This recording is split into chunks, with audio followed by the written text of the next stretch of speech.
Questão 6 de aprendizagem. Duas rodas são acopladas de modo que suas bandas de rodagem sejam tangentes, como ilustra a figura a seguir. O movimento ocorre devido ao atrito entre a superfície em contato. Então, olha o que está acontecendo. Ele deu duas bolas, duas rodas, né? Duas rodas, que por atrito, uma vai fazer com que a outra gire. Então, imagine que eu inicio o movimento numa roda e ela transfere o movimento para outra. Então, é uma questão de movimentos circulares que estão acontecendo simultaneamente, é uma questão de transmissão de movimentos. Nesse tipo de questão, o primeiro questionamento que você tem que fazer é: essa transmissão de movimento, esses movimentos circulares que vão ser analisados, estão acontecendo no mesmo eixo rotacional ou eixo rotacional diferente? No caso aqui, se eu comparar o movimento que acontece na superfície da roda 1 com a superfície da roda 2, cada roda está girando em torno de um eixo rotacional. Então, nesse tipo de questão, é uma situação em que são eixos rotacionais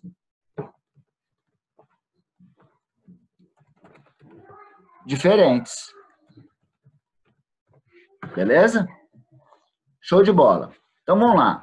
Considerando que não haja escorregamento relativo entre as rodas, o raio da roda 2 é a metade do raio da roda 1. Então, posso falar que R2. Eu posso falar que R2 é igual a metade de R1. Então, R1 dividido por 2, né? Legal.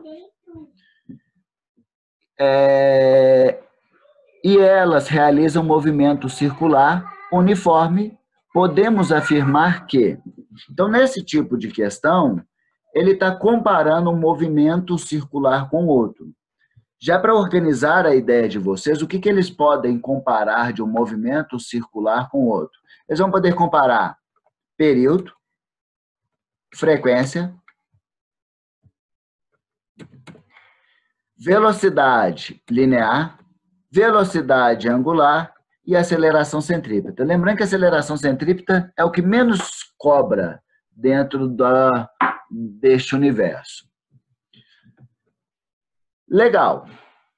Quando a gente tem esse entendimento que ele vai comparar um movimento com o outro, e se eu sei que os movimentos que estão comparando estão acontecendo em eixos rotacionais diferentes, o que eu já posso concluir? Que eles têm a mesma velocidade linear. Então, a velocidade linear da roda 1 vai ser igual à velocidade linear da roda 2. Ok? Beleza? Show de bola. Então, a partir daqui, eu começo a explorar o comportamento das outras grandezas, como sabendo que a velocidade linear ela é igual à velocidade angular vezes o raio, tá bom? Quando eu tenho essa equação em mente, eu já consigo enxergar que quando eu vou pensar na velocidade angular tanto de 1 quanto de 2, eu tenho que pensar que ela é determinada pela velocidade linear dividida pelo raio. Como a velocidade linear, tanto para 1 quanto para 2, é a mesma, ela não vai interferir na diferença do valor da velocidade angular entre 1 e 2. O único fator que vai interferir, então, é o raio, que tem uma relação inversamente o quê? Proporcional com a velocidade angular. Então, se o raio é menor, aquele que tiver o raio menor, vai ter uma maior velocidade angular. Quem tem menor raio é 1. Então, ele vai ter uma maior velocidade angular. Então, já posso afirmar nessa história aqui que a velocidade angular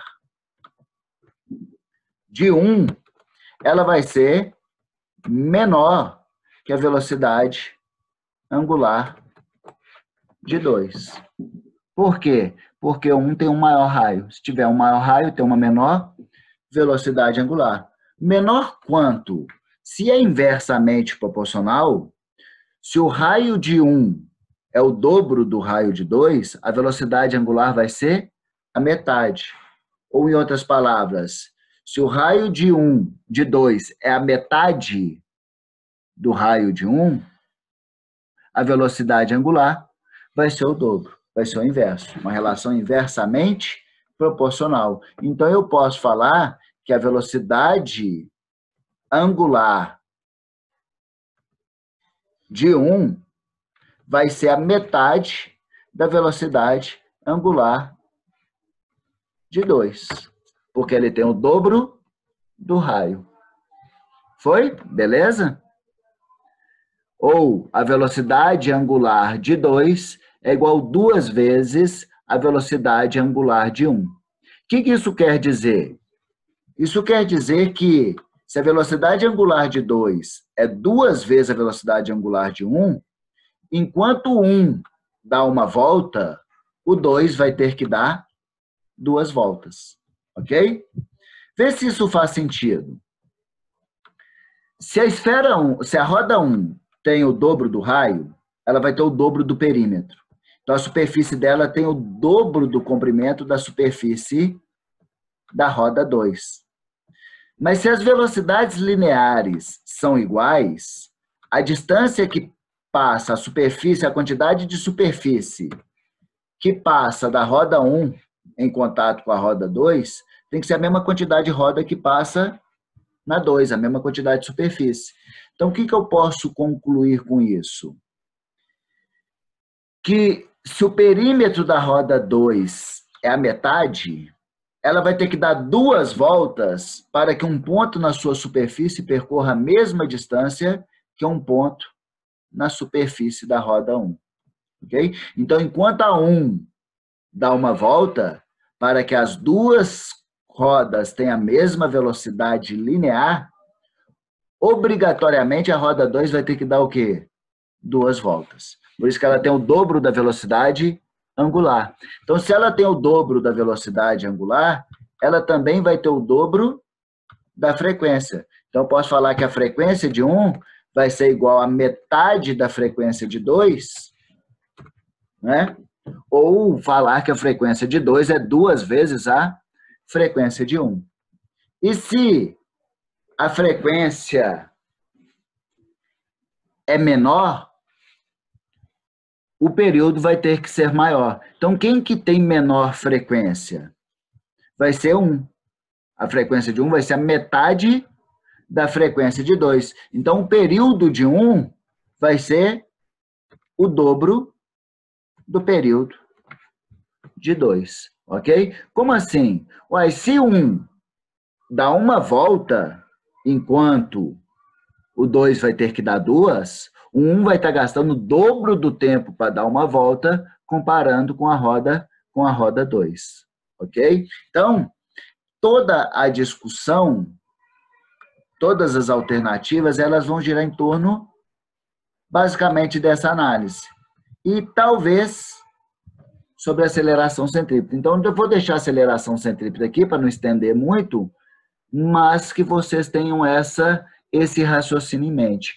Toda vez que é uma questão de movimento circular simultâneo, a primeira coisa que eu verifico, qual é a condição dos movimentos? Qual é a condição de transmissão de movimento? Beleza? Se for o mesmo eixo rotacional, eu verifico, né, o que eles têm de igual. E a partir daí, eu verifico as diferenças, ok?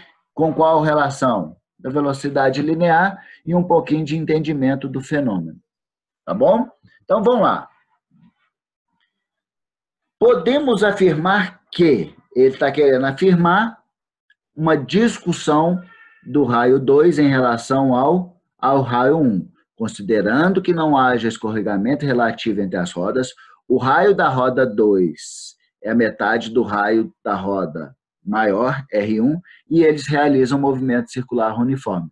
podemos afirmar que o deslocamento angular da roda maior é a metade do deslocamento, metade, né, da roda menor, e seu sentido de rotação é oposto ao da roda menor. Então, vamos lá.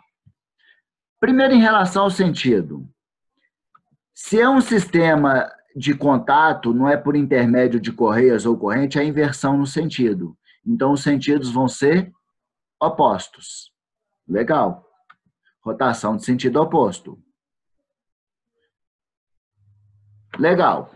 Então, qualquer alternativa que falar mesmo sentido de rotação, a C, a D e a E, elas estão erradas. Então, sentidos de rotações opostos. Beleza. Agora, deslocamento angular. Se ele está falando do deslocamento angular, ele está falando da velocidade angular. Quem tem menor velocidade angular? É 1, não é isso? Então, a velocidade angular de 1 é menor que a de 2. Quantas vezes menor? A metade. Então, a discussão, a resposta vai girar em torno dessa parte do raciocínio. Então, o deslocamento angular da roda maior é a metade da roda menor? Perfeito, ok? Alternativa B. O deslocamento angular da roda maior é o dobro da roda menor? Vocês não precisavam nem pensar nas quantidades. Só de entender que a velocidade angular de 1 era metade que era menor, desculpe, que a velocidade angular de 2, você matava a questão. Resposta correta, letra